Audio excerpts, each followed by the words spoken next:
Yes,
Ramakrishna नामे हे दोन्ही साजिरी हृदय मंदिरी स्मरकारे आपुले आपण करा सोडवण संसार बंधन तोडावे गे ज्ञानदेवा ज्ञानी रामकृष्ण हृदय जीवा श्रीमूर्तीरया आपले आपण करा सोडवण संसार बंधन तोडावे पांडुरंगा गारो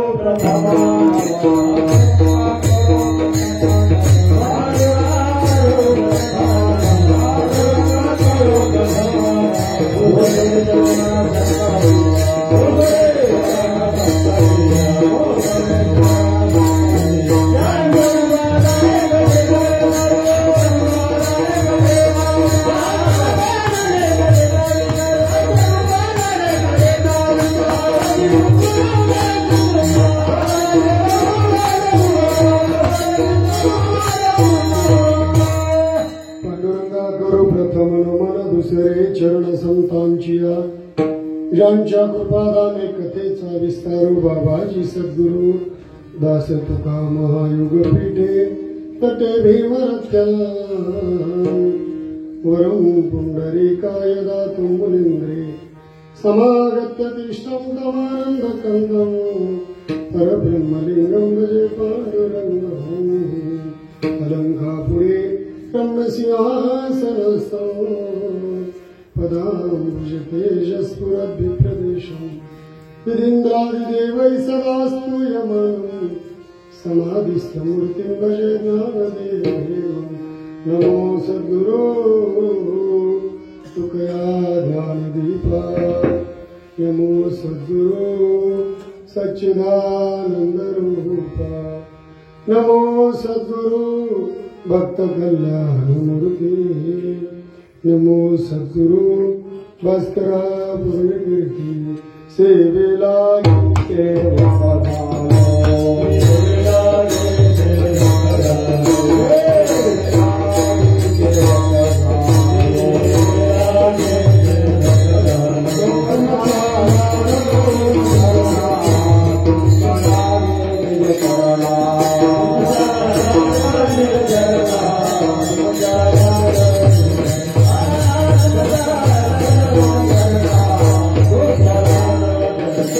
Hey,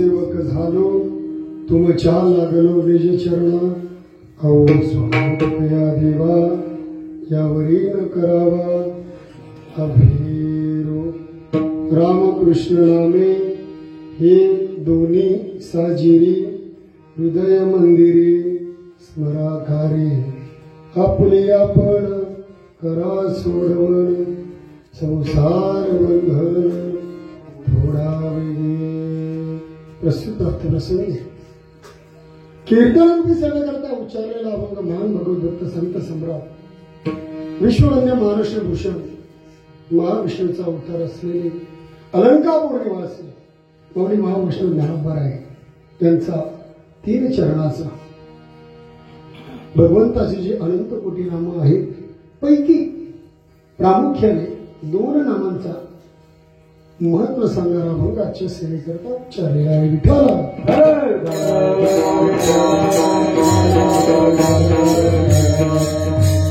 या अभंगाद्वारे माऊली महाविष्णू ज्ञानोबा राय तुमच्या आमच्या समोर एक आदर्श मांडत आहे, एक आदर्श ठेवताय. माऊली महाविष्णू ज्ञानोबा राय भगवंताच्या नामस्मरणाच्या अनुषंगाने तुम्हाला आम्हाला काहीतरी प्रबोधन करताय आणि या अभंगाद्वारे माऊलींनी फार काही नाही परंतु भगवंताचे जे अनंत अवतार झाले त्यापैकी 2 अवतारांचं महत्व प्रतिपादन करून त्यांचं नामस्मरण करण्याचा या ठिकाणी दृढ संकल्प करावा अशी इच्छा माऊलींनी अभंगामध्ये व्यक्त केली. विठ्ठला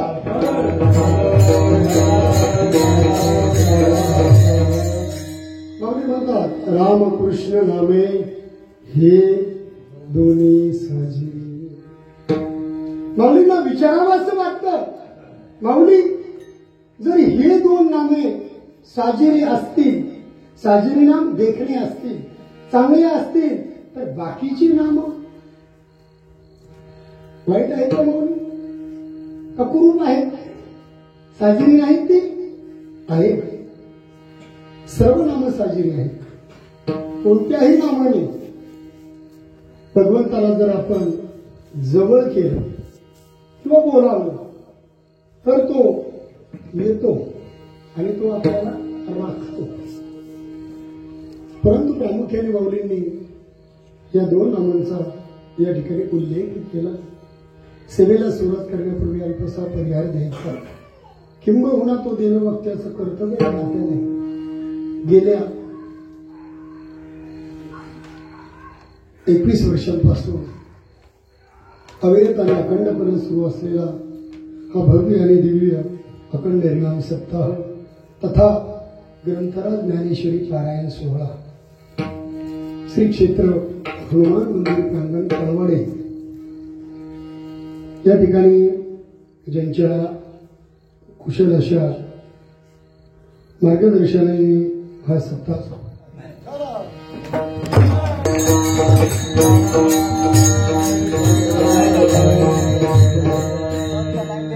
करा फॅक्टरी बस करा. गैरविश्वासी लोक दिसतात ना, मी का पळून जाणार का मागे तिकडे लावायचं लोक टाके मौके भेटतात पळून जाणार का म्हणजे काय पहिल्या दिवशी मागे जुती असते व्यवस्था होतात आपले भजन करतात ना त्यामध्ये दुसरं काही काय.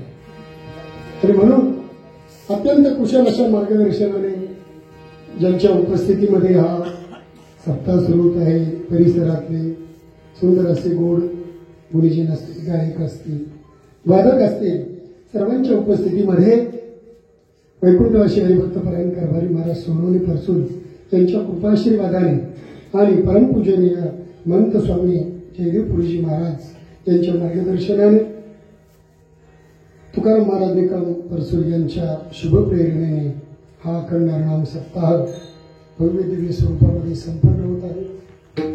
21व्या वर्षीच्या अखंड हरिनाम सप्ताहाचा आजचा पहिला दिवस. पहिल्या दिवशीची सेवा सर्व ग्रामस्थांच्या वतीने आयोजक, नियोजक, संयोजक या सर्वांच्या वतीने माझ्या वाटेला आली तर भाग्य समजतो. तसा हा जो पिरियड आहे रामनवमी ते हनुमान जयंती अत्यंत व्यस्त पिरियड असतो आणि सर्वात महत्वाचं आजचा दिवस जो आहे तो कोणता आहे? बोला बोला, तुम्ही नका, तुम्हाला माहिती आहे ते नाही, कोणता आहे आज? काय आहे? पहिला मंडळी रामनवमी, हे का नाही? अत्यंत महत्वाचा आणि अत्यंत महापर्वणीचा असणारा हा दिवस आहे. कारण आजचा सगळ्यात महत्वाचा दिवस म्हणजे प्रभू श्री रामचंद्रांचा जन्मोत्सव आपण साजरा केला की नाही दुपारी त्या ठिकाणी. संपूर्ण महाराष्ट्रभर नव्हे, संपूर्ण भारतभर प्रभू रामचंद्रांचा उत्सव मोठ्या दिमाखात साजरा केला जातो.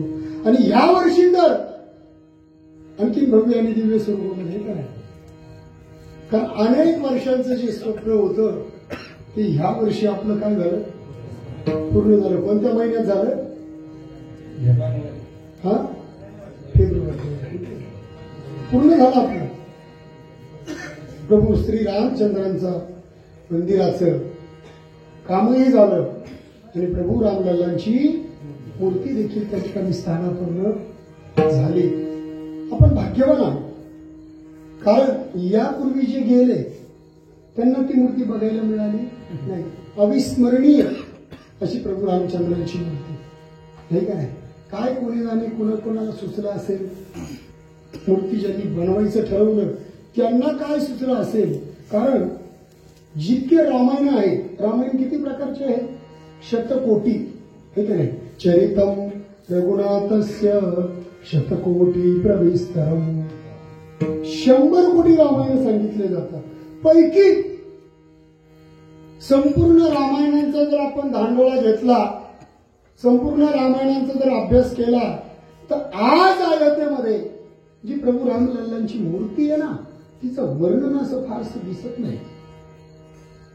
बालकृष्णाचं दिसतं, गोपालकृष्णाचं दिसतं, पण प्रभू रामचंद्र म्हटलं की आपल्या समोर कोण येतं? धनुर्धारी, सीतामय्या आणि लक्ष्मण आणि बजरंग बली. प्रामुख्याने आपल्या समोर श्री राम पंचायतन येतं. परंतु ही जी मूर्ती स्थानापन्न झाली ही रामलल्लाची झाली. लक्षात विशेष महत्व आहे. काय मूर्तीचं ते ज्यांनी गेले असतील त्यांनी बघितलं, नाहीतरी आता मोबाईलवर सगळीकडे बघायला मिळतच. अत्यंत तेजपुंज अशी ही भगवान प्रभू रामलल्लांची मूर्ती आणि त्या मूर्तीची प्राणप्रतिष्ठा या ठिकाणी आपल्या या अयोध्येमध्ये प्रभू रामचंद्रांच्या जन्मभूमीत झाली. जन्मभूमी अनेक वर्षांपासून दुर्लक्षित होती. कुणी केली, कशी केली हा विषय जास्त आपल्या हातात आणण्याचा नाही, पण ज्यांनी केली त्यांना मात्र साष्टांग दंडवत. विठ्ठला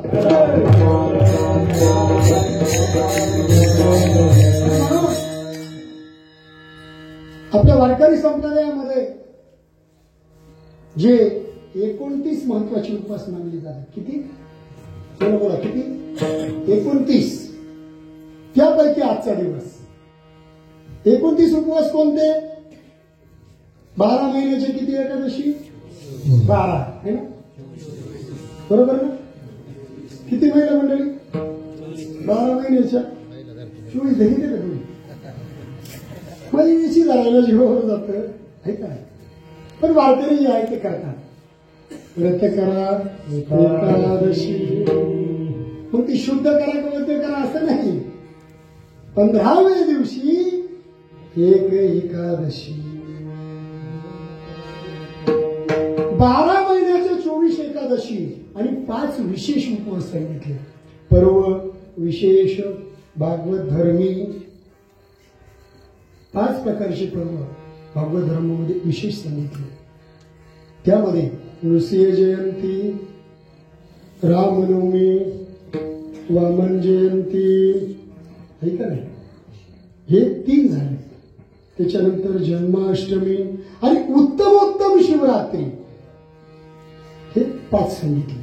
म्हणजे पहिली नृसिंह जयंती, तिचा आपला काही संबंध आहे का? कधी राहते काही संबंध नाही आपल्याला, पण असते. नृसिंह जयंती असते, प्रभू श्री रामचंद्रांची रामनवमी असते, वामन जयंती असते, भगवान श्रीकृष्णांची जन्माष्टमी असते आणि उत्तम उत्तम शिवरात्र पैकी शिवरात्र आपल्या सगळ्यांना माहिती आहे. रामनवमी सुद्धा सगळ्यांना माहित आहे, पण उपवास करीतच असतील असं मात्र पण केला गेला पाहिजे. एकादशी सारखाच उपवास रामनवमीचा शास्त्रकारांनी सांगितलेला आहे.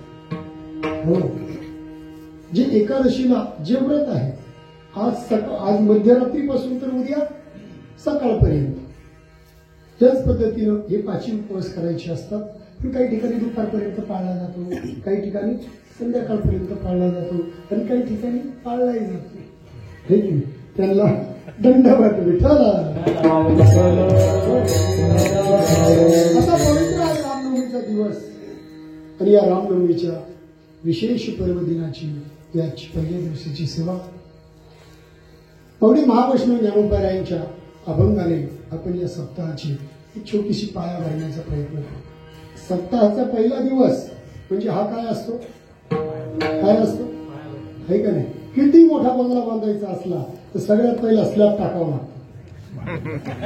चुकलं काय? पहिला काय करावं लागतं? बरं नसला पाहायचा फुटिंगा तरी भरावं लागतं. कॉलम उभे करण्यासाठी पहिल्या फुटिंगा भरावं लागतं. तसं आता 7 दिवस आपल्याला हा अखंड हरिनाम सप्ताह उभा करायचा आहे. पण आपण म्हणतो विना काय केला? उभा केला. काय म्हणतात तुमच्या? ठीक आहे ना, विना उभा केला म्हणतो आमच्याकडे जुने लोक म्हणायचे. म्हणजे पहिला दिवस आहे तो अत्यंत जबाबदारीचा असतो. काही लोकांना पहिला दिवस जरा कमीपणाचा वाटतो. मला तसा पुढचा होता, मी माझ्या सोयीनुसार मागून घेतो. ठीक आहे, सेवा आहे आपली. पहिला दिवस काय, शेवटचा दिवस काय, कोणता तरी एक दिवस पुरा करायचा. हे करा.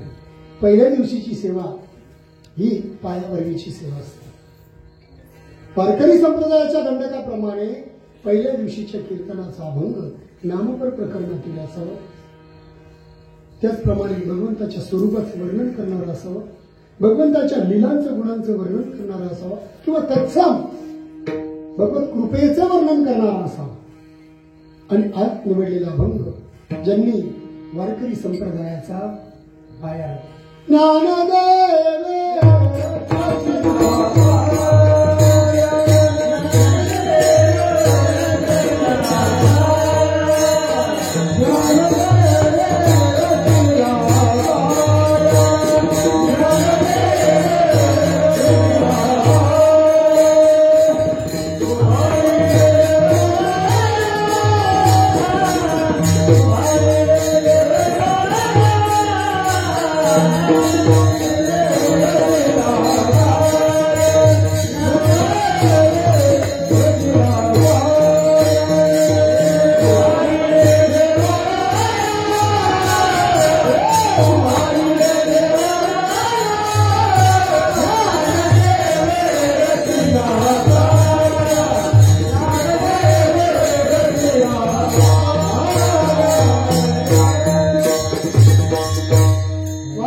ज्ञानदेव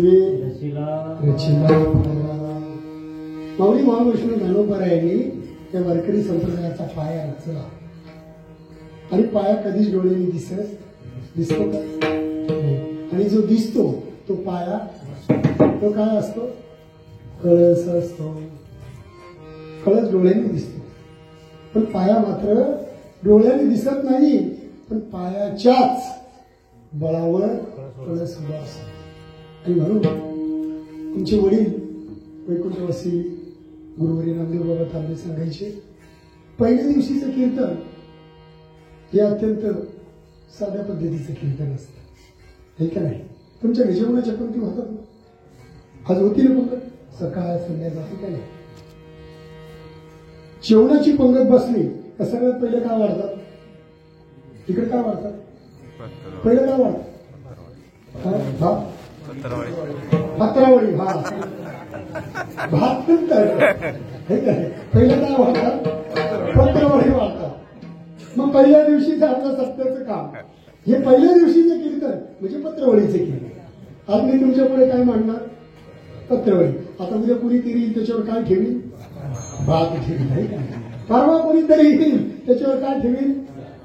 बर आणखीन 4 दिवसांनी कोणीतरी त्याच्यावर काय ठेवेल, गुलाबजाम, बासुंदी, काय असेल नसेल ते सगळं पक्वान्न तुम्हाला 7 दिवसामध्ये खायला मिळणार आहेत. पण कोणते? भगवंताच्या नावाचे. हो, सेवू ब्रह्मरस खायला मिळणार आहे. पण सगळे पक्वान्न खाताना मात्र पत्रवळी कशी लागते? खाली बोट घातले का खाली गेली? पत्रवळी मजबूत असावी, पत्रवळी मजबूत असावी. तसं पहिला दिवस हा 8 दिवसाची जी कीर्तन आहे त्या 8 दिवसाच्या कीर्तन ऐकण्याची मानसिकता तयार करणार असते. मानसिकता तयार झाली पाहिजे. बाकी काय नाही. पहिल्या दिवशी जर का वेदांत सांगायला सुरुवात केली का दुसऱ्या दिवशी निमेच नको बस सत्य असेच राहते. पहिल्या दिवशी असं म्हणजे पहिल्या दिवशी मानसिकता तयार करणे आज काळाची गरज आहे. आणि सर्वात महत्वाचं या तळवडेकरांसाठी जरा एकदा जोरदार टाळ्या वाजवा महिला मंडळी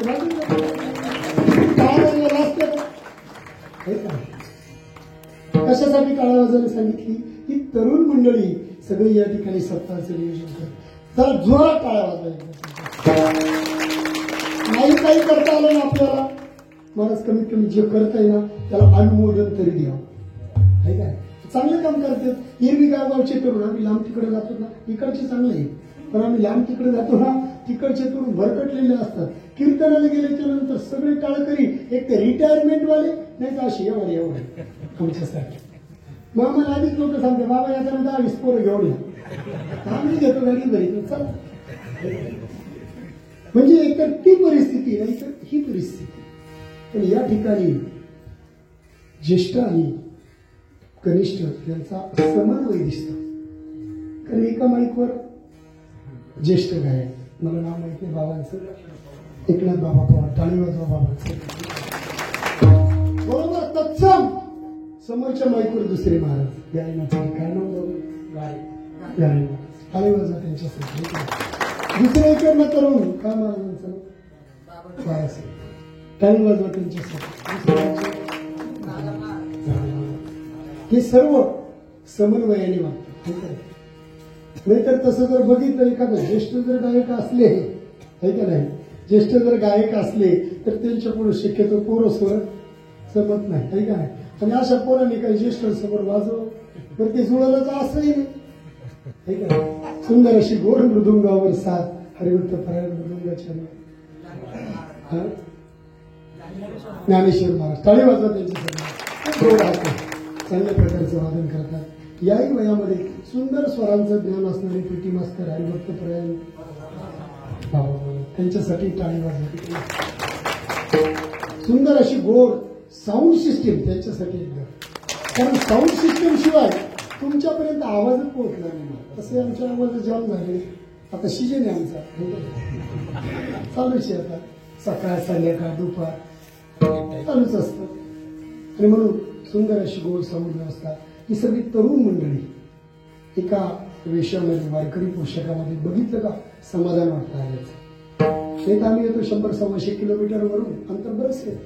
तेवढ्या लांबून यायची नाही झालं. तुमचे चेहरे पाहिले का झालं निमक खायला असं वाटतं. तसंच घरी जाऊ काहीच फ्रेश मस्त छान संपूर्ण. एकदा शेजारच्या आजूबाजूच्यासाठी टाळा वाजवलं टाळ्यांची हल्ले नाही करायचं. करे टाळी बोला मोठी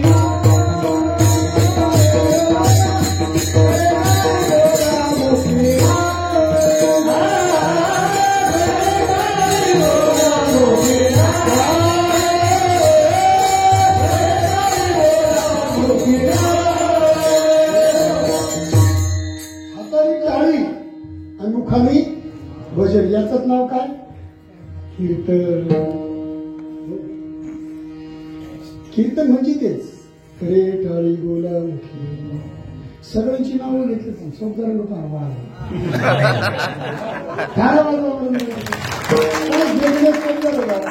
काही ठिकाणी जातो आम्ही इकडचे नाही सांगत असे काठी तिकीट द्यायला लागतं. कीर्तनकार सोडून स्वर्गात आमचं इम्प्रेशन डाऊन करायचं. सुंदर अशी या कार्यामध्ये गरज आहे मला. काय हो काय हे सगळे तरुण जे आहेत, माऊलींनी सांगितलं परमार्थ हा इतरांचा नाही. तरणा भाग्यवंत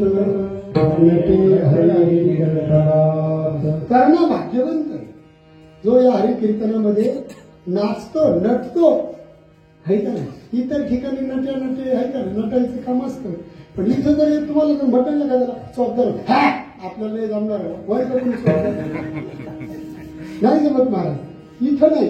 तुम्ही जर म्हणलं दुसरं काही सोंग करायचे, आमच्याकडे सोंग असतात, इकडे असतात तर माहित नाही मला. ते सोंग म्हटलं की सगळं तयार. मी रावण होतो, मी सीता होतो असं म्हणतात लोक. इकडचे ना तिकडचे म्हणतात. सुंदर अशी व्यवस्था आहे. पहिला दिवस आहे, प्रशस्त वातावरण म्हणून.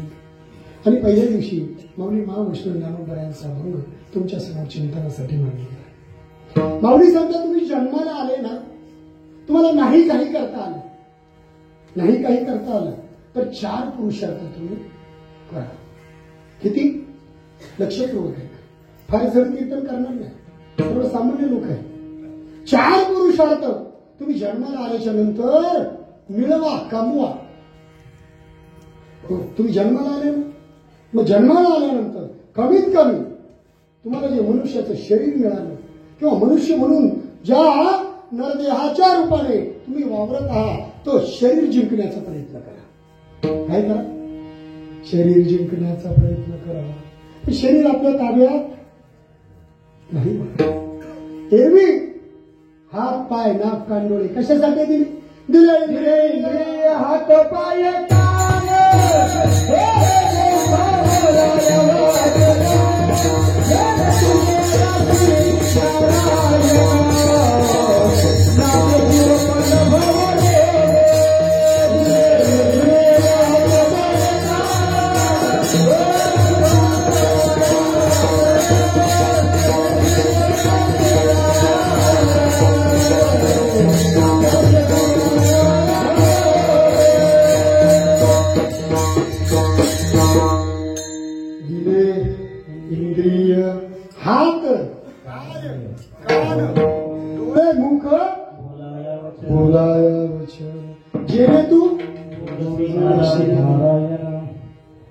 तुम्ही मुखाने जरी बोलत असले ना तर तो नारायण तुमच्याशी जोडला गेला पाहिजे. हाताने काही काम करत असले ना तरी तो भगवंत तुमच्याशी जोडला गेला पाहिजे. त्याच्यासाठी हात दिलेला आहे. आणि म्हणून नाही काही करता आलं तर तुम्ही जन्माला आल्यानंतर कमीत कमी तुमच्या शरीरावर तरी विजय प्राप्त करा. पण महाराज आमचा 2 तास सुद्धा नाही कीर्तनात बसलं ना, सारखं ही मांडीवर ती मांडी खाली. मला फारच कळला घेतलं काय करणार हे काय लागते की नाही. तुम्ही आम्हाला नाव ठेवलं, तुम्हाला नाही आमचं येतेच. आपल्याला शरीरावर विजय. डोळ्यांना सांगितलं ना तिकडे पाहू नको, तिकडेच पाहतो हे का नाही. बघा तुम्ही, मी सांगितलं ना तिकडे बघू नका, बघू तरी बघितल्याशिवाय राहत नाही. डोळे ऐकत नाही मला. हाताला सांगितलं ना वाईट करू नका, पण वाईट केल्याशिवाय हो. तोंडाला सांगितलं वाईट वक्त बोलू नको, पण तोंड काय ऐकत वाईट वक्त बोलल्याशिवाय राहत नाही. पायांना सांगितलं बाबा रे वाईट कामासाठी प्रवृत्त होऊ नको, पण वाईट कामासाठी प्रवृत्त झाल्याशिवाय राहत नाही. मग शरीर आपल्या ताब्यात आहे का? आपण म्हणतो हे शरीर कोणाचं आहे? माझे देह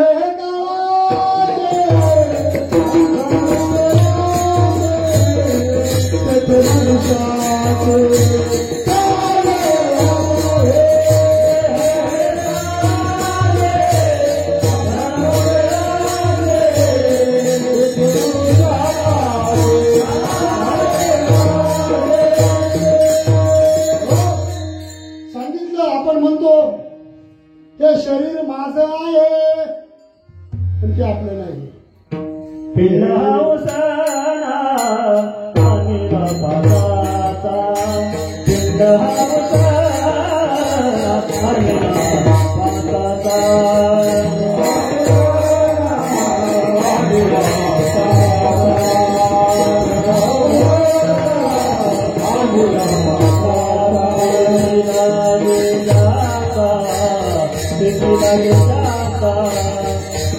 ही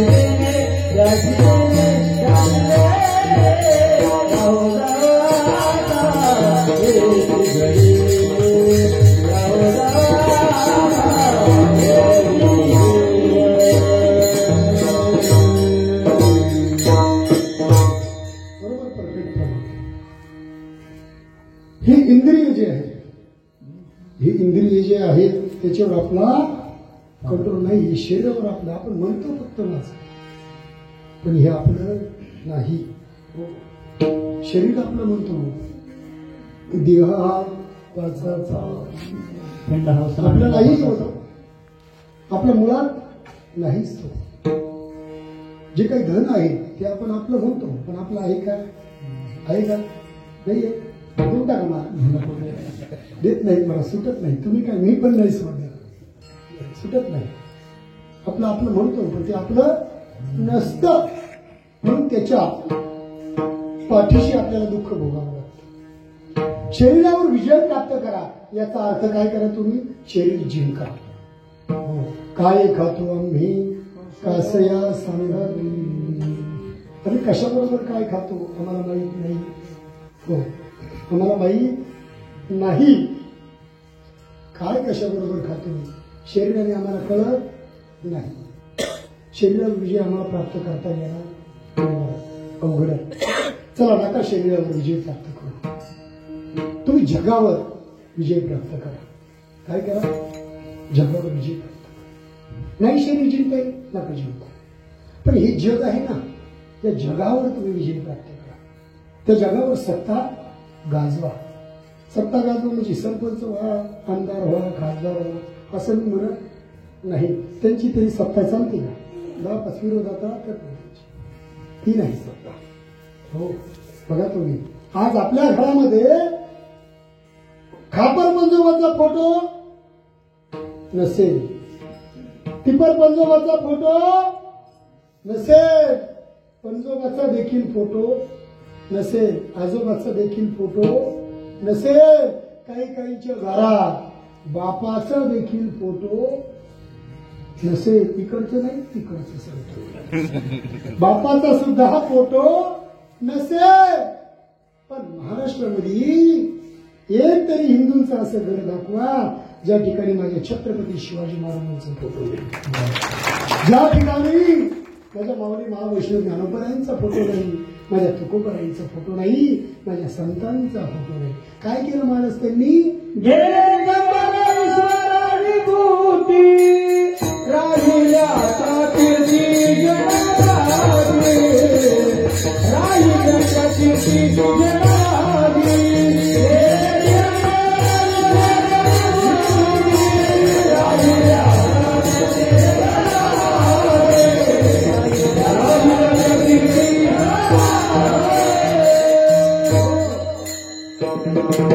राहिल्या त्या कीर्ती जगा माझी कीर्ती राहिली पाहिजे. आपली या मंडळीने काही केलं नाही महाराज स्वतःसाठी. माऊली महावैष्णव ज्ञानोबा किती दिवस जगले? 22 वर्षे. 23व्या वर्षी हा महात्मा समाधी घेतो. आपण 70, 80 वर्ष जगतो. किती जगलो याला किंमत नाही, कशी जगलो याला किंमत. लक्षात घ्या, या मंडळीने जग जिंकलं. सांगितलं आम्हाला शरीर जिंकता येणार नाही. अहो, आमच्या घरातच आमचे ऐकत नाही. ऐकायला नाही, गृहमंत्रीच आमचं ऐकत नाही, ते जग काय आमचं ऐकल? आमची सत्ता त्यांच्यावरच चालत नाही, तर जगावर चालत. आम्हाला जग जिंकता येणार नाही. एकाचं चांगलं केलं तर दुसऱ्याचं वाईट होतं. एक जर चांगला म्हटला तर दुसरा वाईट म्हणायला तयारच असतो. आम्हाला जग जिंकता येणार नाही. चला, नाही शरीर जिंकताय, नका जिंका. नाही जग जिंकताय, नका जिंका. तिसरं तुम्ही काय करा? काय जिंका. काय जिंका? काळ. एकदा का काळ आला का तो कुणाला खातो? आयुष्य खातो काळ. आयुष्य खातो काळ.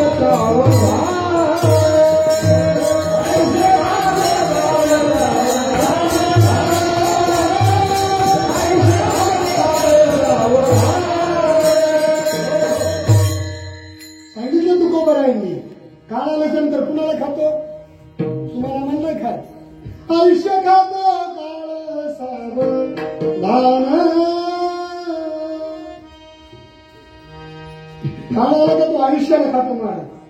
तुमचं आमचं शरीर इथंच राहतं. तुम्ही आम्ही कुठे राहतो पण आपले आयुष्य मात्र संपत. मग तो काळ जिंका.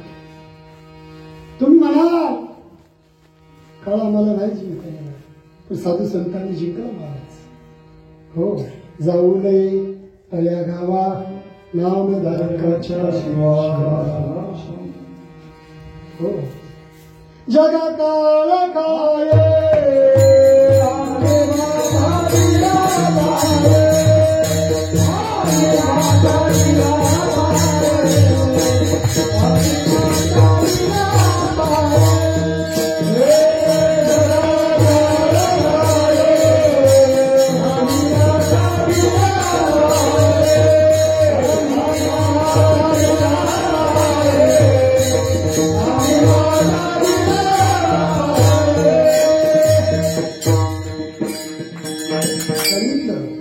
जगद्गुरु तुकोबऱ्यांनी जगा काळ काय. पण आम्ही काय केलं आम्ही त्या काळाच्या माथ्यावर म्हणजे डोक्यावर पाय दिला आणि त्या काळाला आम्ही गाडून टाकलं. अंतकाळी विठू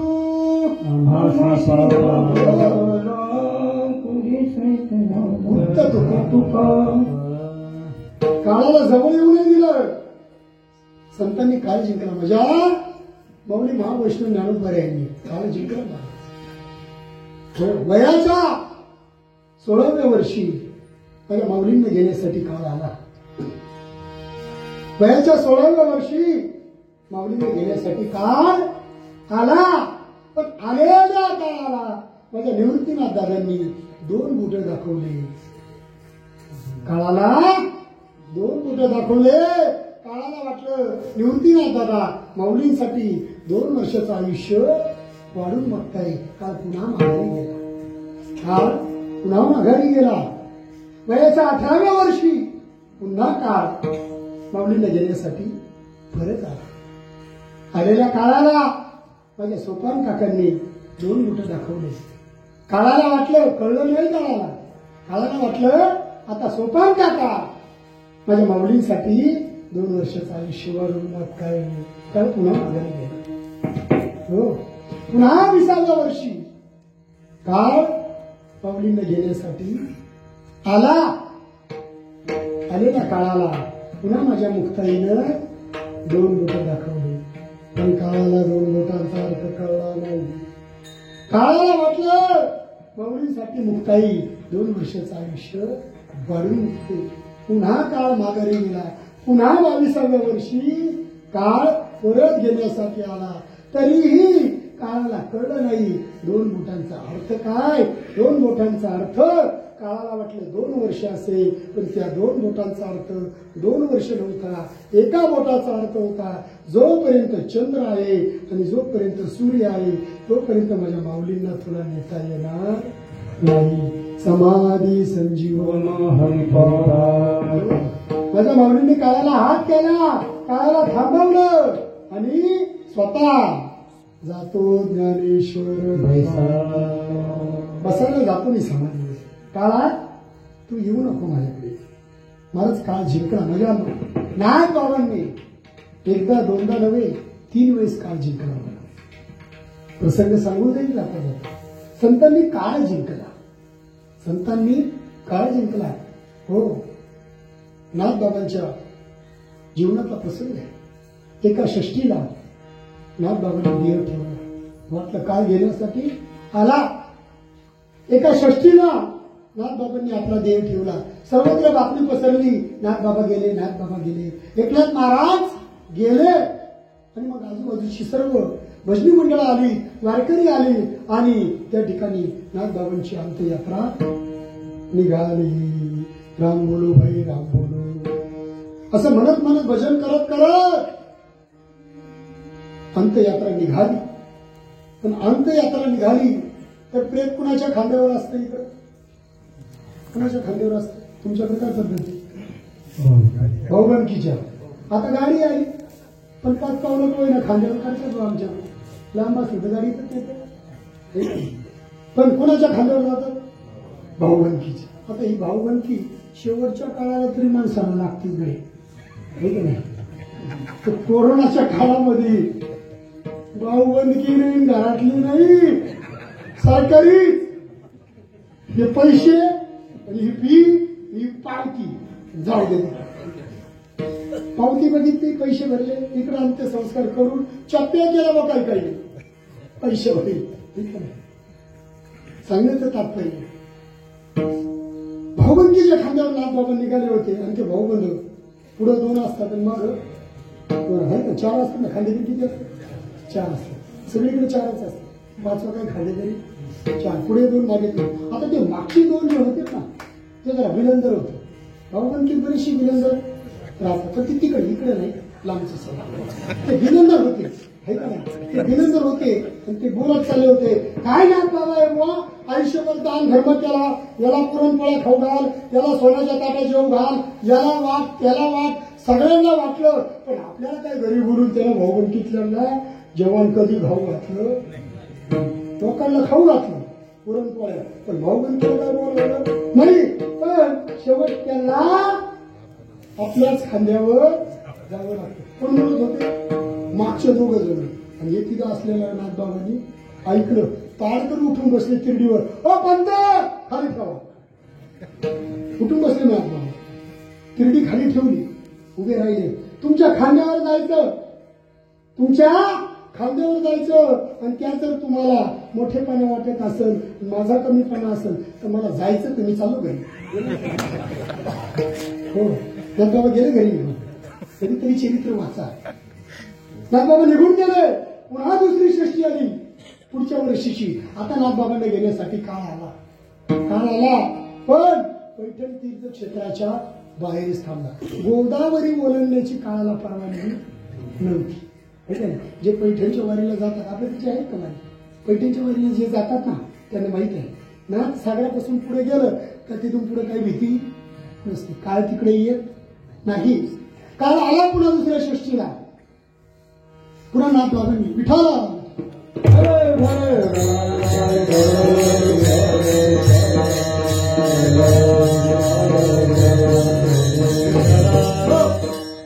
पुन्हा दुसऱ्या षष्टीला नाथबाबांनी आपला देह ठेवला. सगळीकडे बातमी कळाली, नाथबाबा गेले. पुन्हा सगळं भजनी मंडळ गोळा झालं, वारकरी आले, गावगावच्या दिंड्या आल्या, भजनी मंडळाने भजन चालू केलं. राम बोलो भाई राम बोलो, भजन चालू झालं. आणि त्या गावातले 4-5 शहाणे माणसं, प्रत्येक गावात 4-5 शहाणे माणसं, तुमच्या गावात आहेत राहते, आमच्याकडे 4-5 शहाणे माणसं असतात. ते शहाणे माणसं अशा टायमाला पुढे येतात ना, ते काही बी असलं ते पुढे येतात. ते 4-5 शहाणे माणसं पुढे आले तर त्यांनी भाऊबंदकीला खडसावलं, हे तुम्ही आपसा काही बोलायचं नाही. तुम्ही बोलले की नाथबाबा उठा द्या, पुन्हा घरी तुम्ही काय बोलायचं नाही. कुणी सांगितलं? शहाण्या माणसांनी, नाही का नाही. मग 4-5 शहाण्या माणसांनी त्यांनी सांगितलं आम्ही काय बोलणार. आता अंत्ययात्रा निघाली. आता अंत्ययात्रा चालत चालत गावाच्या वेशीपर्यंत पोहोचली. आता त्या शहाण्यानी जरा उसाचा सोडला. आता काय नाथबाबा परत येत नाही. वेशीजवळ गेले आणि त्या वेशीजवळ एका गरीब म्हाताऱ्या आजीचं घर होतं. वेशीला खेटूनच होतं. आणि योगायोगाने तिच्या नातीचं लग्न झालं होतं 4-5 दिवसापूर्वी. आणि तिला नातीला घेण्यासाठी पहिल्याच मुलाला पाहुणे आले होते. आता पाहुणे आलेले, ती म्हातारी मनात विचार करते, काय नाथ बाबा आहे बा, त्यांना काल जाता येत नव्हतं, उद्या जाता येत नव्हतं, माझ्या नातीचं पहिलंच मूळ, त्याच्यात हा शकून घडला. पुढे म्हणत होती ती मनातल्या मनात बोलणाऱ्या म्हातारीचं नाथबाबांनी ऐकलं. पुन्हा ताडकन उठून बसले. पंत तेव्हा ते घाबरले ना. जेव्हा शपथ आम्ही काही बोललो नाही, आम्ही बोललो, जेव्हा शपथ आम्ही काही बोललो नाही. ठेवा खाली, ठेवली तिरडी खाली. आता शहाणे पुढे आले. आता काय झालं करतो का काही नाही. होती वेशीच्या शेजारची आजी आहे ना, तिच्या नातीचं आज पहिलेच मूळ आहे. आणि ती मनातल्या मनात मला म्हणत होती, काय नाथ बाबा आहे, त्यांना उद्या जाता येत नव्हतं का, काल जाता येत नव्हतं का, आज माझ्या नातीचं पहिलंच मुळे आणि काय नाथ बाबांना आजच जायला सुचलं. जाऊ दे आजी, तुझ्या नातीला तू निवांत काढून दे, मी नंतर जाईल. घरी गेली, पुन्हा माघारी निघून गेली. मलाच काळ जिंकलं नाही. पुन्हा तिसऱ्या षष्टीला नाथ बाबांनी देह ठेवला. पण आता नका ऐकू, आता काही परत जाणार संत येतील. एकदा गेले, दोनदा गेले, तिसरी नाही. आता मात्र अंत्ययात्रा नको, भाऊबंदी नको, लोक नको, आणि कोणीच विना गळ्यात घेतला, आता चिपळ्या घेतल्या, भगवंताचं भजन करत करत ते गोदावरी मैदानामध्ये प्रविष्ट झाले. पाणी गुडघ्यापर्यंत आलं, पाणी आता कमरेपर्यंत आलं, आता पाणी पोटापर्यंत आलं, पाणी छातीपर्यंत आलं, आता पाणी गळ्यापर्यंत आलं, पाणी कानापर्यंत आलं, आणि हळूहळू पाणी नाथबाबाच्या डोक्यावरून फिरलं. नाथबाबांनी त्याच ठिकाणी गोदावरीच्या कुशीमध्ये जलसमाधी घेतली. काही नाही केलं महाराज त्यांनी काळ जिंकला. काळ सारावा त्यांनी काळ जिंकला. तुम्हाला आम्हाला जिंकता येईल का? काळ तुमचा आमचा ऐकल का? घ्यायला सोडविना तेव्हा तो कुणाचंच ऐकत नाही. आईचं ऐकत नाही, बापाचं ऐकत नाही, राजाचं सुद्धा नाही. सोडविना राजा कुणाचंच ऐकत नाही तो काळ. आणि तो काळ आम्हाला जिंकता येणार कबूल करायचं. जिंकता येईल का? तुम्हाला नाही, मला येईल. शरीर जिंकता येणार नाही, जग जिंकता येणार नाही. हा काळ देखील आम्हाला देवाची जिंकता येणार नाही. मग साधू संतांनी सांगितलं, ठीक आहे, नका शरीर जिंकू, नका शरीर जिंकू, पण शरीर कोणाच्या ताब्यात आहे? चाले हे शरीर कोण बोलविते हरी. कुणाच्या सत्तेने चालतं? भगवंताच्या. देखवी हो, तोच बघायलाही तोच लावतो आपल्याला, ऐकायला सुद्धा तोच लागतो. या शरीरावर सत्ता कुणाची महाराज? कुणाची? देवाची. हो, जन हा जीव दिला दान, तयाचे करीन चिंतन. नाटाच्या बंधामध्ये सांगतो, हा दान म्हणून दिला मला जीव. हे शरीर त्यांनी मला दिलेले आहे. या शरीरावर सत्ता कुणाची? त्या भगवंताची. चाले हे शरीर कुणाची असते? या शरीरावर त्याची सत्ता आहे. मग चला, शरीर नाही जिंकता येत, मग चौथा पुरुषार्थ एक करा. शरीर ज्याच्या ताब्यात आहे तो देवच तुम्ही जिंकणार नाही, तो देवच. चला, काळ कुणाच्या हात? काळ कुणाच्या हातात आहे? काळ गुलाम सलाम करे, काळ त्याच्या हातात. हो, तो काळ देवाच्या हातामध्ये आहे. काळ त्याचा गुलाम आहे, त्यांनी सांगितल्याशिवाय काळ जात नाही. मग शरीर ज्याच्या ताब्यात आहे तो देव तुम्ही जिंका. काळ ज्याच्या ताब्यात आहे तो देव तुम्ही जिंका. आणि हे शरीर वृक्षाची पाने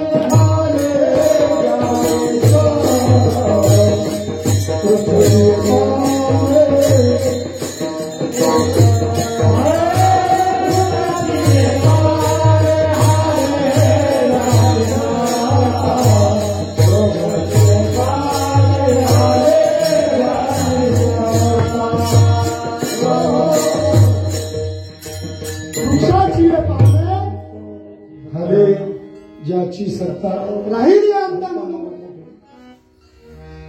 झाडाचे पान सुद्धा ज्याच्या सत्तेशिवाय हलत नाही. तुझी असत्तेने वेदांशी बोलाने, सूर्याशी चालणे तुझी आवळे, सूर्याशी चालणे तुझी आवळे. ऐसा तू समर्थ ब्रह्मांडाचा धनी. हो, तुझी या सत्तेने सूर्याशी चालणे, वेदांशी बोल. या जगावर त्याची सत्ता आहे. माझ्या शरीरावर ज्याची सत्ता आहे, या कालावर ज्याची सत्ता आहे ना, मग तिघांवर ज्याची सत्ता आहे तो देवच तुम्ही जिंका. एकदा अरे आला हता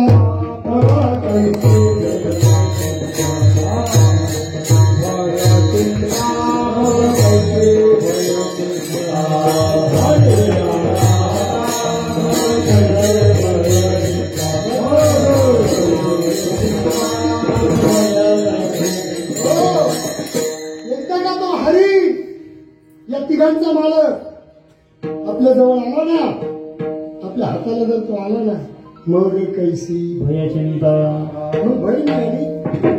हो, मग एकदा तो भगवंत आपला झाला ना, तर मग दुसरं काही करण्याची गरज नाही. मग तुम्ही काय करा, तो देवच जिंका. हो, मग तो देव आम्हाला जिंकायचा, तो देव आम्हाला जिंकायचा आहे. मग तो देव आम्ही कशा प्रकारे जिंका? आम्ही तर कलियुगात जन्माला आलेलो आहे. मग कलियुगामध्ये देवाला जिंकण्याचं सोपं साधन आहे. कलियुगा माझी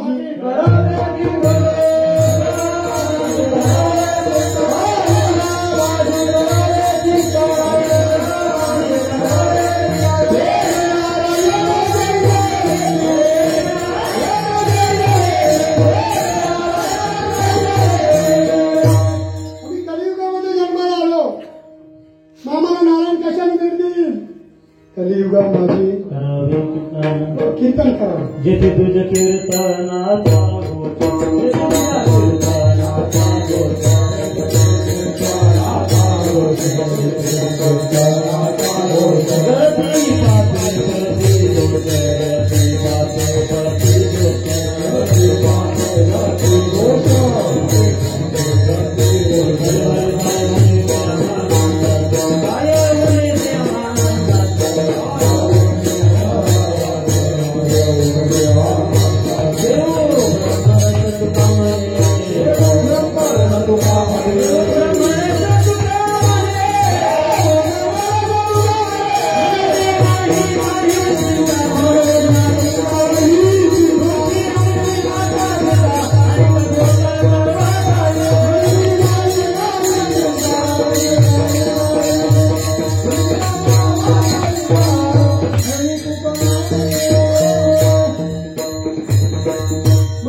हो, तो भगवंत एकदा आला की मग काही काळजी नाही.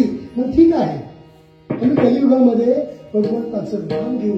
पण अनंत रूपे अनंत वेशे देखील आकाशी, तर अनंत रूप आहे. हो, अनंत या ज्याचं अनंत नाव आहे. माऊली आम्ही त्याला कोणत्या नावाने हाक मारावी त्याचं उत्तर माऊली अभंगाच्या पहिल्याच्या रामकृष्ण स्वामी हे दोन्ही स्वाजी.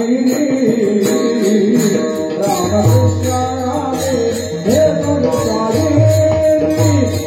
रामकृष्ण स्वामी हे दोन्ही स्वाजी. रामकृष्ण स्वामी हे दोन्ही स्वाजी.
आम्ही कोणत्या देवाची नाव घ्यावी म्हणून स्पष्टपणे उच्चार केला. राम बलवा कृष्ण बलवा राम बलवा कृष्ण बलवा राम बलवा कृष्ण बलवा राम बलवा कृष्ण बलवा राम बलवा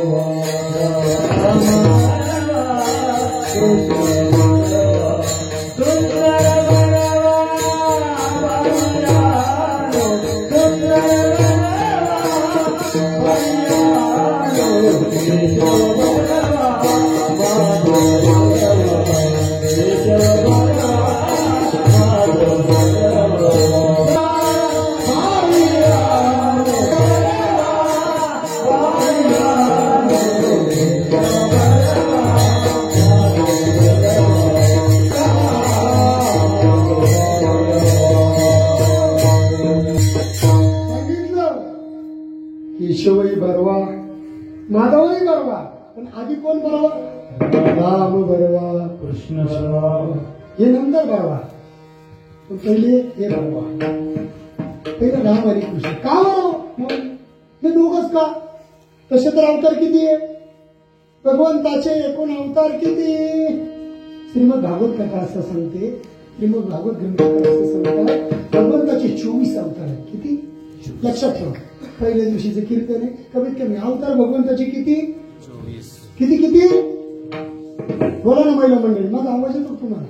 नाही त्याकडे भोग लावायला उभं येतो का आवाज? किती अवतार भगवंताचे? मोठ्या बोला जरा. भांडायला नाही होतं मग भांडायला नाही होतं. आवाज त्यांचा मावत नाही गल्लीत. मी तर कीर्तनात बसले बोलायला सुद्धा नाही होत. काय मी तुमच्या ओळखीचं नाही का? तुमच्या गावचं पोर माहिती शिकायला आपलं ऐकायचं. 24 अवतार श्रीमद भागवताप्रमाणे भगवंताचे सांगितले आणि वारकरी संप्रदायाच्या दंडकाप्रमाणे किती अवतार म्हणतो आपण? 10 मानतो. किती मानतो? 10 अवतार मानतो. कोणते कोणते? 13 काळीचे 13 काळीचे माहिती नाही. 10 अवतार म्हणतो आपण. भगवंताने 4 युगांमध्ये 10 अवतार घेतले. किती घेतले? 10 अवतार म्हणतो आपण. दशावतार म्हणतो. पहिलं युग कोणतं? कोणतं? कृतयुग. पहिलं युग कृतयुग, दुसरं त्रेतायुग, तिसरं द्वापार युग आणि चौथं कलियुग. लक्षात ठेवा. किती युग आहे मावशी? 4. किती युग आहे? कोणते कोणते? 13 काळीचे. लक्षात ठेवा. पहिलं कृतयुग, दुसरं त्रेतायुग, तिसरं द्वापार युग आणि चौथं कमीत कमी चौथं तरी ध्यानात ठेवा. आपण चौथ्या युगात आहे. चौथं कोणतं युग? बस 4 युग आहेत. 4 युगांमध्ये भगवंताने 10 अवतार घेतले. मग कृतयुगामध्ये भगवंताने किती अवतार घेतले? 13 काळीचे अवतार. माहिती आम्हाला सगळ्यांना माहिती. आता मी जर मला सांगितलं सुरुवात केली ना, तुम्ही माझ्या बरोबर लगेच म्हणणार. बघा तुम्ही, हो तुम्ही लगेच म्हणणार माझ्या बरोबर. किती घेतले अवतार? मी सांगते. बघा तुम्ही सांगते.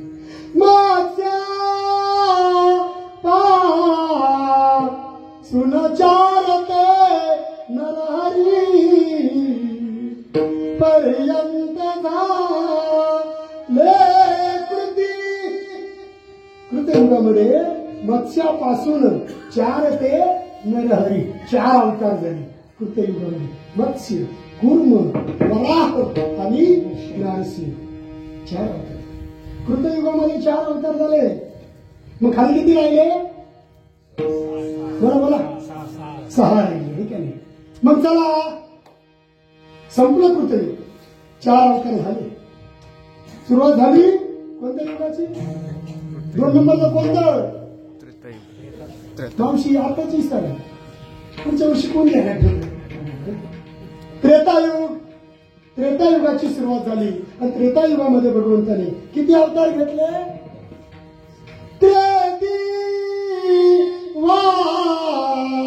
मन परशुराम तिसरा श्रीराम सीतापती. त्रेती वामन परशुराम आणि तिसरा श्रीराम सीतापती. त्रेतायुगामध्ये 3 अवतार घेतले. वामन, परशुराम आणि सीतापती प्रभू रामचंद्र. चला, कृतयुगातले 4, त्रेतायुगातले 3, किती झाले? 7. तर 2 युग संपले. तिसरे युग कोणतं सुरू झालं मावशी? द्वापर युग. लक्षात राहिलं? आपलं कीर्तन लागले युग माहिती झाले तर नाही. कोणतं तिसरे युग? द्वापर युग. द्वापर युगामध्ये देवाने किती अवतार घेतले ते नका विचारू. द्वापारीचा 8वा अवतार द्वापर युगामध्ये श्रीकृष्ण भगवंताच्या रूपाने एकच घेतला. 8 अवतार झाले. मग राहिलेले 2 अवतार जे आहेत ते कलियुगामध्ये देवाने घेतले. द्वापारीचा 8वा श्रीकृष्ण, कली माझी बौद्ध नववा, कलंकी पुढे 10वा. आहे का नाही? पुढचं नाही म्हणायचं, त्याला म्हणा. प्रत्येकाने ऐकलेले 10 अवतार. लक्षात नाही, हे 10 अवतार भगवंताने घेतले फक्त तुमच्या आणि आमच्या उद्धारासाठी. हो, भगवंताने तुमच्या आमच्या उद्धारासाठी घेतले. पैकी 10 अवतारांमध्ये प्राधान्य दिलं माऊलींनी 2 अवतारातील नामांना. एक राम आणि दुसरं कृष्ण. का बरं दूरच? पूर्णावतार राम,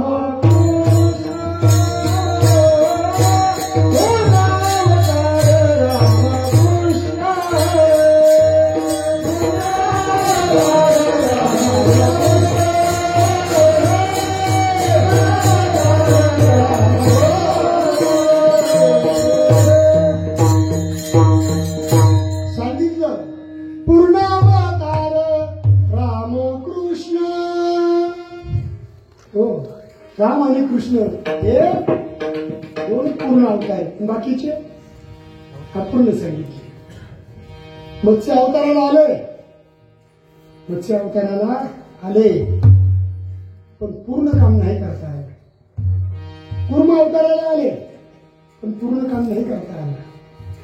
संतांशिवाय देवाचं कामच पुरं होत नाही.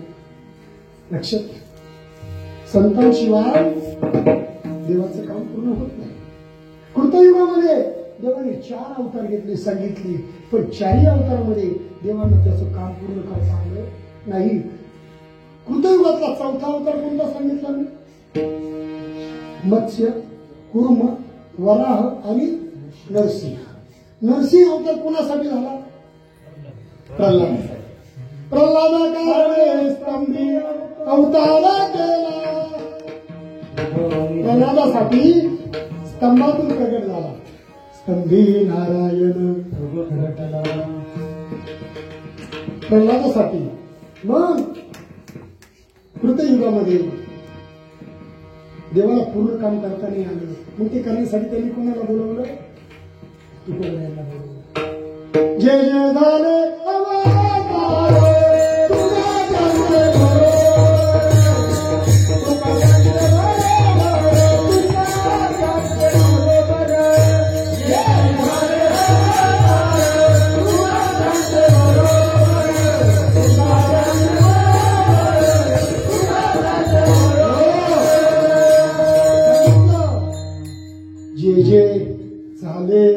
अवतार तुका त्यांच्या बरोबर. जे देवाने अवतार घेतले, देवाला स्वतःला त्याचं काम पूर्ण करता आलं नाही. ते काम पूर्ण करण्याकरता त्यांना संतांना बरोबर आणावंच लागलं. तुकोबरायांच्या रूपाने, भक्त प्रल्हादाच्या रूपाने तुकोबराय आले कृतयुगामध्ये. त्रेतायुगामध्ये किती अवतार सांगितले? वामन, परशुराम, तिसरा प्रभू रामचंद्र. देवाने प्रभू रामचंद्रांच्या रूपाला आले, अवताराला आले. पण त्यावेळेस मात्र माझे जगद्गुरु तुकोबराय अंगदाच्या रूपाने भगवंताचं कार्य पूर्ण करण्याकरता. हो, कृतयुगामध्ये भक्त प्रल्हादाच्या रूपाने तुकोबराय आले. त्रेतायुगामध्ये प्रभू रामचंद्रांच्या अवतरणा भगवंत आल्यानंतर अंगदाच्या रूपाने जगद्गुरु तुकोबराय अवताराला आले आणि संपलं. त्याच्यानंतर द्वापार युगामध्ये एकच अवतार घेतला भगवान श्रीकृष्णाचा. आणि भगवान श्रीकृष्णाच्या अवतारामध्ये जगद्गुरु तुकोबराय कुणाच्या रूपाने अवताराला आले? उद्धवाच्या रूपाने. हो, उद्धवाच्या रूपाने त्या ठिकाणी आले आणि देवाचं काम त्यांनी पूर्ण केलं.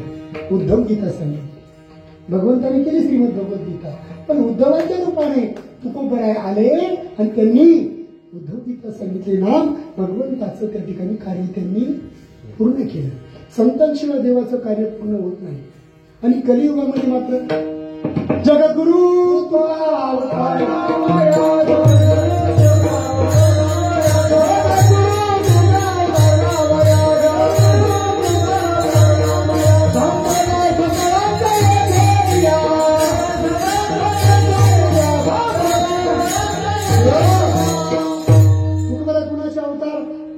जगद्गुरु तुका अवतार नामयाचा नामदेवरांचा. कलियुगामध्ये त्यांनी भगवंताचं काम केलं. मग संतांच्या नामाने संतांच्या कामाने त्या ठिकाणी भगवंत खुश होत असतो. लक्षात घ्या, एखाद्या आईचं जर आपण वर्णन करायला गेलो ना, बघा एखादी गोष्ट जर आपल्याला लागत असली ना आणि ती जर आपण एखाद्या महिला मंडळीकडे गेलो आणि त्यांना जर जाऊन म्हटलं ना, काय छान दिसतात तुम्ही, काय तुमचं स्वरूप आहे, पायातली काढतील फटकन लावून माझं वर्णन करतो, तुला काही आई बहीण आहे का नाही तिकडे. पण तीच गोष्ट जर आपल्याला लागत असेल आणि सहजासहजी प्राप्त करायची असेल, फक्त त्या माऊली समोर जायचं आणि तिच्या शमला पोराला म्हणायचं, काय गोरोगंत पोरगे हो, काय तुमचा वाघ आहे. वाघ म्हटलं तिच्याकडे नसतं तर दुसरी कोण आणू तुम्हाला. आई स्वतःच्या प्रशंसेने खुश कधी होते. आई स्वतःच्या प्रशंसेने खुश होत नाही, तसं देव देखील स्वतःच्या नामाने खुश होत नाही. हो, भक्ता राखे हो. आणि म्हणून माऊली महाकृष्ण ज्ञानोबराय म्हणतात, तुम्ही ह्या दोन नावांमध्ये खूप मोठं सामर्थ्य आहे. म्हणून त्या दोन नावांचं तुम्ही काय करा, स्मरण करा. कशातून करा ते? हृदय मंदिरी स्मराकरे. हृदय हे मंदिर आहे. काय आहे? मंदिर आहे. हे कीर्तनकारांनी सांगावं, डॉक्टरांनी नाही. त्यांना जर सांगायला गेलं हृदय हे मंदिर आहे, ते म्हणतात no no no no no, there is not cement, there is not. ते सिमेंट वाळू नाही, त्यामुळे ते मंदिर हे काय आहे? बघितलं का हृदय तुम्ही? आपल्याला नाही, आता काढून काय बघता येणार, ते बघतात आपण मीडियाच्या माध्यमातून. ठीक आहे, ते हृदय हे मंदिर असं आहेच. हृदय मंदिर आहे. हृदय मंदिरी स्मराकरे. बाबांनो, ठीक आहे, माऊलीनं विचारलं तुमच्या आमच्यासारखी, आम्ही जर या दोन नामांचं स्मरण केलं तर काय होईल? माऊली म्हणतात, दुसरं तिसरं कोणीतरी येऊन तुमचा उद्धार करण्यापेक्षा हे दोन नावं जर तुम्ही घेतले तर तुम्ही काय कराल? अभंगाचं आपुले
माऊलींनी सांगितलं तुम्ही ज्या बंधनात अडकले गेलेले आहे ना, कोणत्या?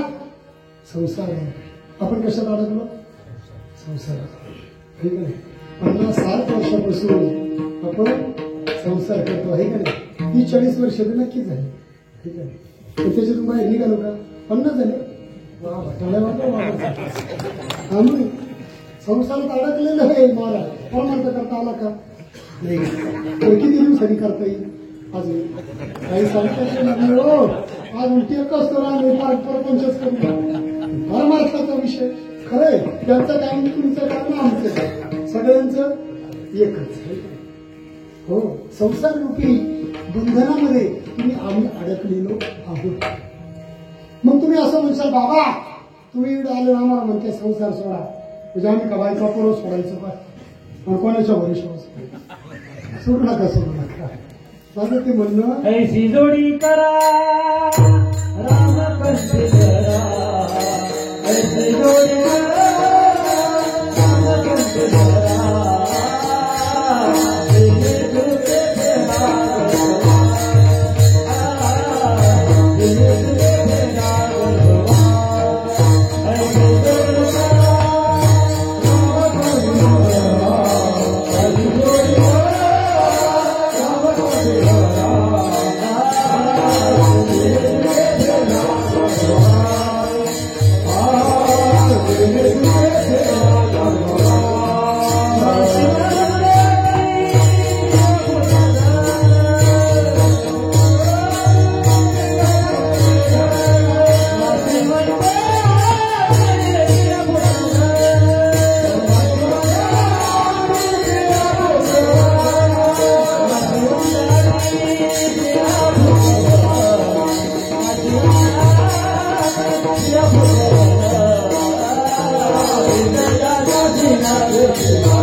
सोडून द्या असं माझं म्हणणं.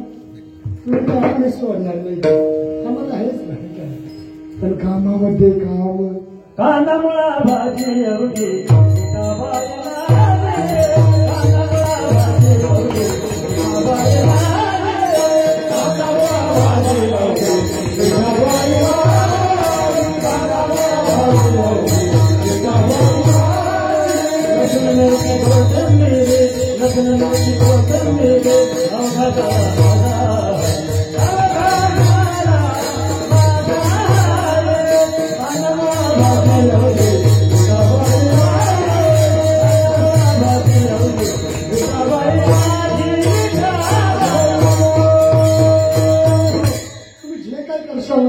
त्याच्यामध्ये भगवंत बघा. कामामध्ये काम काही म्हणा राम. तुम्ही सोडून द्या असं नाही म्हणा. प्रपंच कोणी सांगताना सोडला नाही, पण संसारी असावे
आसोनी नसावे. म्हणजे कसं करा? नागबाबांनी खूप गोड सांगितलं. पक्षी अंग एका गुंतोनी राती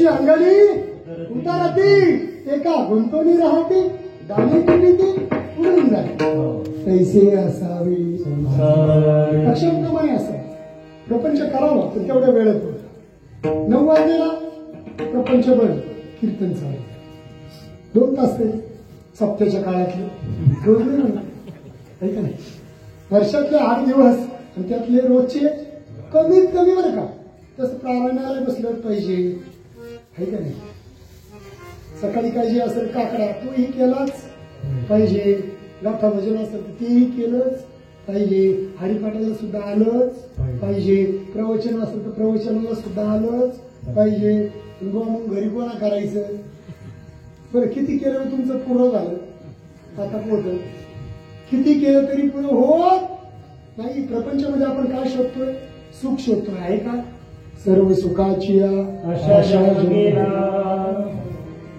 संसार दुःखामुळ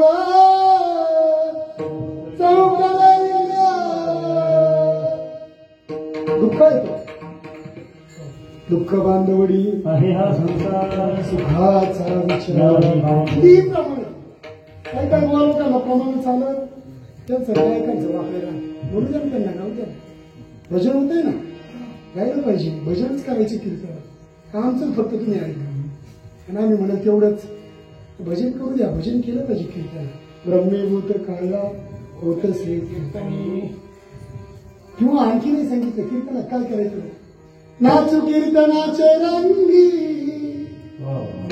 नाचू कीर्तनाचे रंगी कीर्तन म्हणजे नाचायचं राहतं मला पण बसलेले नाही उभे राहिले नाही तर बसलं वाटत बसत उभे राहिले उद्यापासून नाचायचं अजून दाखवाय ना सुरुवात नाचायचं उद्यापासून नाचू कीर्तनाची रंगी ज्ञानदीप लावली हो ज्ञानाचा दीप जर तुम्हाला लावायचा असेल कीर्तन हे साधन आहे सर्वसामान्य विचार एवढ्या कीर्तनातला एखादा विचार बसलेल्यापैकी एखाद्याच्या जीवनात जरी उतरला ना तरी कीर्तन काय झालं सफल झालं विठ्ठल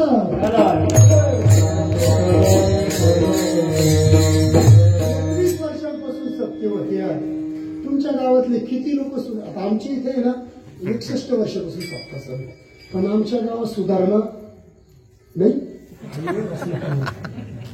थोडी फार आहे कारण पोरं आमच्या इकडचे सुधारले 10 पोरं संस्थेत आहे 10 पोरं माळकरी झाले तुमच्या गावातले सुद्धा बऱ्यापैकी आहे का सगळे तरुण या ठिकाणी टाळ घेऊन उभे एरवी त्याने आता कुठं पाहिजे होतं माहितीये का आमच्या तालुक्याच्या प्रचाराला आमच्या तालुक्याचे आता सध्या आहेत त्या राजकारणाकडे जायचं नाही पण तरुण पिढी राजकारणाकडे झुकलेली दिसते मला त्या गोष्टीला विरोध नाही तुम्ही करा पण ते करत असताना मात्र परमार्थ सोडून करू नका परमार्थाचा अंग जर असेल तर चांगलं काय आणि वाईट काय हे बघण्याचा दृष्टिकोन माणसाकडे येतो हो राजकारण ज्याला करायचं ना त्याने परमार्थ केलाच पाहिजे परमार्थातूनच शिकायला लागतं भक्ती आणि शक्तीचा संघ हो माझ्या जगद्गुरु तुकोबारायांना छत्रपती शिवाजी महाराजांनी नजराना पाठवला पण त्यांनी उत्तर दिलं सोने रुपये अम्मा मृत्तिके समान माणिक पाषाण आम्हाला थोड्याशा नोटा जरी आलं चिल्लर जरी आली तरी आम्ही अशी खळखळ बंडल आला गावासाठी मला खर्चायला दिला असं म्हणतो आपण इकडे आमच्या इकडे चांगलं आमच्या इकडे करूनच असं माझं मत नाही करत असताना परमार्थाला समोर ठेवून करा पारमार्थिक दृष्ट्या जरी केलं ना तर दृष्टिकोन सुद्धा बलवान असतो लक्षात हो संकुचित वृत्तीने परमार्थ केला तर तो पूर्ण होईलच असं नाही अनेकांचा परमार्थ संकुचित वृत्तीचा राहतो त्याच्या घरातच वाटलं व्हायला दिसत हो संकुचित वृत्ती नको 3-3, 4-4 पिढ्यांचा परमार्थ हा विस्तीर्ण अंतकरणाने केला पाहिजे उदार अंतकरणाने केला पाहिजे आमचे वडीलही कीर्तनकार मी कीर्तनकार माझी मुलगाही कीर्तनकार मुलगीही कीर्तनकार सुनबाई कीर्तनकार सगळेच कीर्तनकार हो आमचे जावई सुद्धा महाराष्ट्रातील खूप मोठे मोठे पटू आहेत विकास महाराज बेलुकर नाव ऐकून असेल आजही आमच्या गुरुकुलामध्ये 200 विद्यार्थी शिकतो 200 विद्यार्थी शिकायला आमच्याकडे जागाच नाही कुणी आणूबी नका पण कुठेतरी टाका जवळपास जरी असेल तरी टाका आज ती काळाची गरज आहे आम्ही ती ओळखली लहानपणी त्यांना ते संस्कार दिले त्याचा परिणाम असतो. नाही तर वाया गेलेली पिढी दिसते मला. तुमच्या गावाला वैभव लाभलेलं सांभाळणारे चांगले ताकदवान आहे. हो, यांना काही सांगितलं ना महाराज की तरुण मंडळी करतील परमार्थासाठी. मी बघितलं येता येता एक जण कोणीतरी काका म्हणे फटाकडे नाही आणले का. म्हणजे काय त्यांची भावना आहे बघा तुम्ही. परमार्थासाठी स्वतःसाठी काही करील माणूस, पण परमार्थासाठी करणारी ही तरुण पिढी असावी. कळायला जायचं. तुमची एक ताळी या तरुणाच्या उत्कर्षाला कारणीभूत ठरेल. लक्षात घ्या. नाही काही करता आलं ना त्यांना फक्त म्हणा तुम्ही करा, आम्ही तुमच्या बरोबर आहे. तुम्ही वर्गणी नाही दिली ना ते फार दुसऱ्या गावाहून वर्गणी आणतील बघ, पण ते सत्ता करत. लक्षात घ्या. त्यांना उभारी असती काळाची गरज आहे. भव्य आणि दिव्यता ही याच्यामध्येच आहे.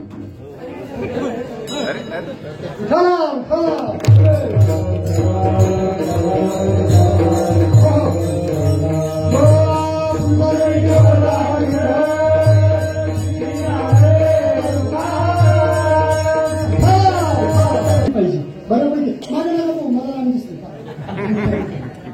बऱ्यापैकी आहे का नाही. उद्या आणखी मागण्या पहिला दिवस आहे, पहिल्या दिवशी जरा फरक असतो आहे का नाही. आणि म्हणून बाबा महावैष्णव ज्ञानोबाला म्हणतात बाबांनो तुमच्या जीवनामध्ये तुम्हाला जर सोडवणूक करायची असेल तर दुसरा तिसरा कोणी येऊन तुमच्या जीवनातली सोडवणूक करणार आपली आपण करा. आपली सोडवणूक कोणाला करायची? स्वतःला. लक्षात घ्या. कुणाला करायची आहे? स्वतःला करायची आहे. पण आजकाल काय झालं सांगता तुम्हाला महाराज, आपला आपल्यावर विश्वास राहिला. तुमचा विश्वास कोणावर राहिला माहितीये का? सगळा दुसऱ्यांवर. बघा तुम्ही लोक भुलले. लोक काय झाले भुलले लोक. बघा तुम्ही दाखवू तुम्हाला 5 मिनिटांमध्ये दाखवू तुम्हाला. बघायचं का? भजन करायचं विठाला.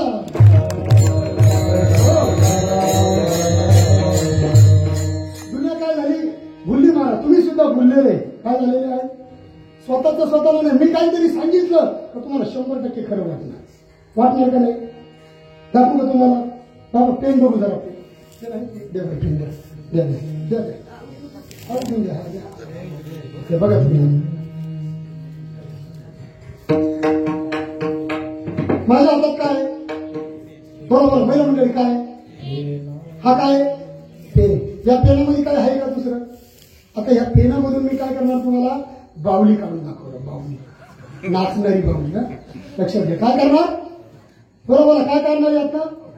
नाचणारी बाहुली. बाहुली नुसती साधी नाही ती बाहुली मस्त असा डान्स करणार. चला टाळ्या वाजवा एकदम. बाहुली पाहिजे तुम्हाला. टाळ्या वाजवा जोरात वाजवा. टाळ्या वाजवा. बघायची तुम्हाला बाहुली. बाहुली बघायची का नाही खरं सांगा. नाही तर देतो नका. बघायची का बाहुली? तुम्हाला जादू कोणी दाखवणार नाही. लक्षात बघायची का खरं सांगा. बघायची. बघा टाळा वाजवा एकदा जोरात टाळा वाजवा. काय करणार आपण याच्यातून? बाहुली काढणार. बघा तुम्ही आता 5 मिनिटं महिला मंडळीने टाळा वाजवायच्या. फक्त महिला जोरात. आता यात आपण काय बघणार आहोत? काय बघणार आहे? बाहुली कशी बघणार आहे? नाचणारी. पुरुष मंडळी टाळा वाजवा. महिला बंद करा. जोरात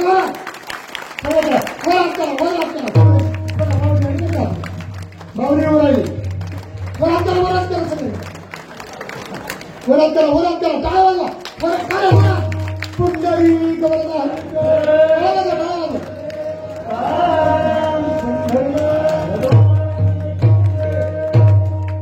हातवर करा. आली बाहुली टाळा वाजवा जोरात. सगळे जोरात टाळा. टाळा जोरात. आली बरं काय बावण्याचं बघ पेनातून बावली येत असते.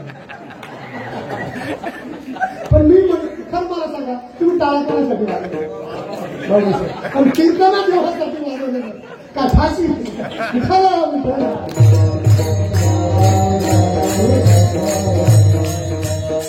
जीव किती आहे दुनिया. आता कुणीतरी येताना आपल्याला काय करायचं? मी आलो पेनातून बावडी काढतो रपा टाळा वाजवतो. बजर म्हणताना कुणी टाळा वाजवतो. आपण काय केलं माझा भूलतो आपण सगळ्यांना. माऊली म्हणतात तुम्ही दुसऱ्या कोणाच्या नादाला लागू. आपुली आपण घरात सोडवण संसार माऊली आम्ही करतो, पण तुम्ही तुमच्या जीवनात काय केलं याचं उत्तर माऊलीने दिलं अभंगाच्या शेवटच्या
शेवटच्या चरणामध्ये ज्ञानदेवा रामे रामकृष्ण माळा हृदयी जिव्हाळा श्रीमती ज्ञानदेव महाराज म्हणून हा प्रश्न बोलतात माझ्या सुद्धा अंतकरणामध्ये ज्ञानदेवा ध्यान कोणाची माळा आहे राम कृष्ण माळा हृदयी जिव्हाळा श्रीमूर्ती राया माझ्या सुद्धा अंतकरणामध्ये मी या दोन देवांचं नामस्मरण करतो. बरं ठीक आहे, हे जर नामस्मरण नाही केलं तर मग काय होईल? नाथबाबांनी खूप गोड वर्णन केलं बघा. नाथबाबा म्हणतात तुम्ही जर भगवंताचं भजन नाही ना केलं तर मग काय होईल? हे जरी नाही झालं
सांगितलं संतांनी शेजारी लायकालं तरी दुसरा वेळीला शेजारी लायकालं हे जर तुम्ही ऐकलं नाही ना महाराज सरात शेवटी वा काळ बांधून नेला सरात शेवटी वा तुम्ही जर हे केलं नाही ना परमार्थ भगवंताचं नामस्मरण हा काळ तुम्हाला काय करील बांधून देईल म्हणून तुम्ही काय करा या संतांनी हा मार्ग दिला त्या संतांचं एकदा काय करा ज्ञानेश्वर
आपले आपण करा सोडवड संसार बंधन ज्ञानदेवा द्याने रामकृष्ण माळा हृदयी जिव्हा श्रीमूर्ती राया आपले आपण करा सोडवड संसार बंधन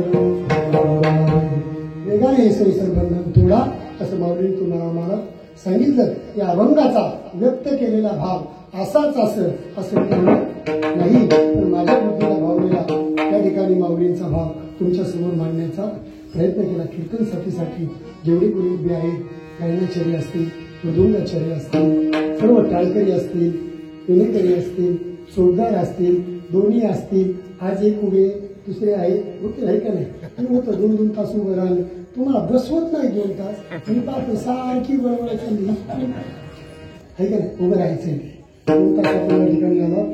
याही पुढे 7 दिवस आपल्याला हे भगवंताचं नामसंकीर्तन श्रवण करायचं आणि नुसतं ऐकायचं नाही हे का नाही आमच्याकडे काय करतं माहितीये का या कानानं ऐकायच्या आणि या कानाला कुठे करतात ते आमच्याकडे तिथे चांगलं लोक सगळं जे काही ऐकलं ना ते अंतःकरणामध्ये साठवून ठेवायचं आहे का नाही.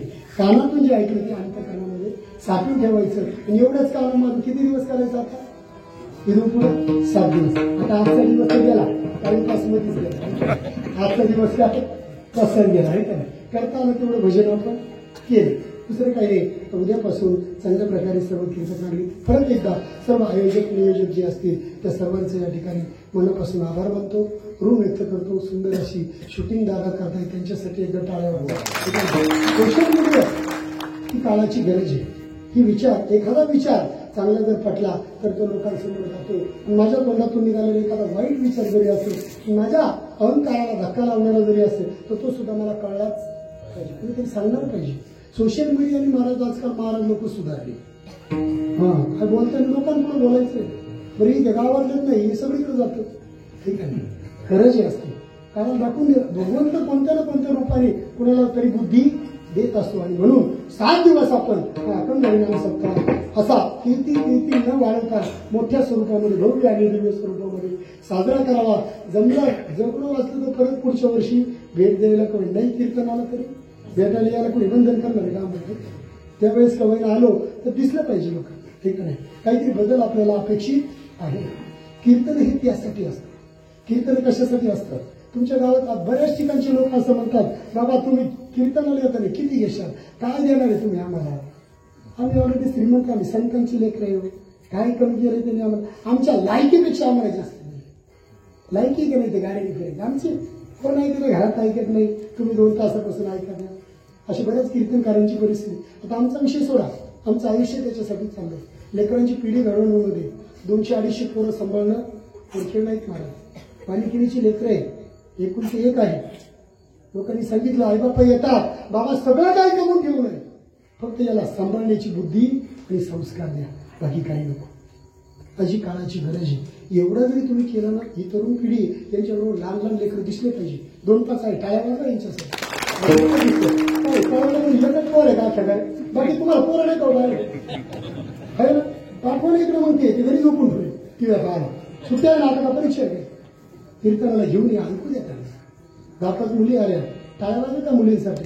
घरात असलेल्या मुली घेऊन या, त्यांना ऐकू द्या. बरं आज झोपू द्या ना किती जागेवर, काय करायचे. अर्धा तर ऐकलतो, त्याला गोडी लावा. त्याला उद्यापासून जास्तीत जास्त घेऊन या, त्यांना संस्कार द्या. एवढीच तुम्हाला सगळ्यांना हात जोडून विनंती करतो. झालेली सेवा माऊलींच्या चरणी, त्या देवाच्या चरणी, पांडुरंगाच्या चरणी समर्पित करून वाणीला पूर्ण.